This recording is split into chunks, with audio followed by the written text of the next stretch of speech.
Hi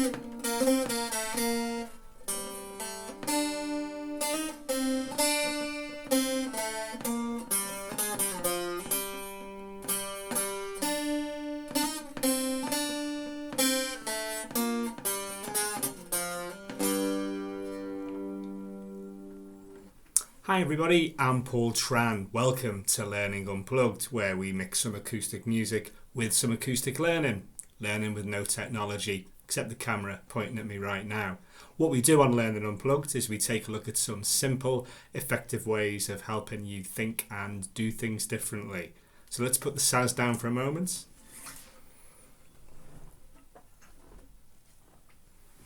Last time on Learning Unplugged, we took a look at Thomas and Kilman's 5 conflict resolution approaches. And we looked at the idea that it's really good to get competent and confident at all 5 of them.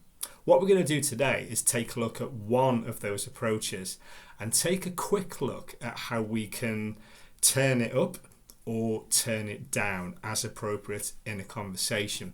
Today, we're going to take a look at the competing conflict handling approach. Now, the competing conflict handling approach is really a case of I win, you lose. It's the one that's really helpful when we have to make a quick decision.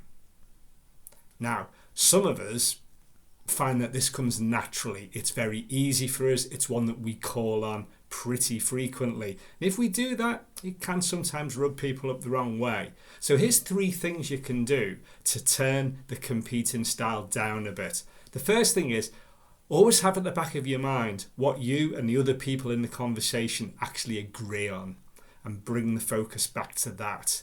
The second one is to have a think beyond winning the conversation.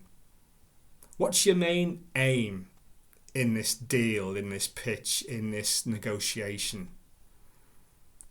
Stick to that rather than winning the conversation. And the third tip is slow down a little bit. Take a bit of time to consider the other side's views, the other side's arguments. And that's just going to help you just tone down this competing approach. Now, if this competing approach is one that you're not comfortable with, one that you use less frequently, sometimes it's worth thinking about a few things before you go into the conversation. The first thing is to state the desired outcome that you have up front as soon as possible. This is what I want to get from this conversation today.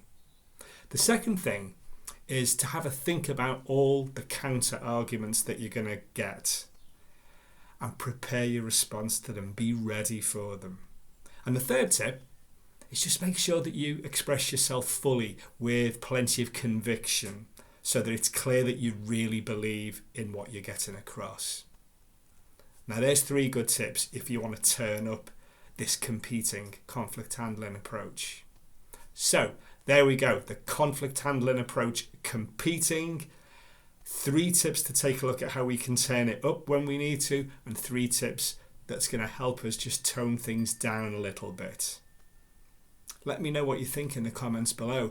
Give them a go and let me know how you get on with them. And if you want to know a little bit more about Learning Unplugged and my work in general, take a look at the website, which is ptps.co.uk, or the YouTube channel, which is Paul Tran Trainer.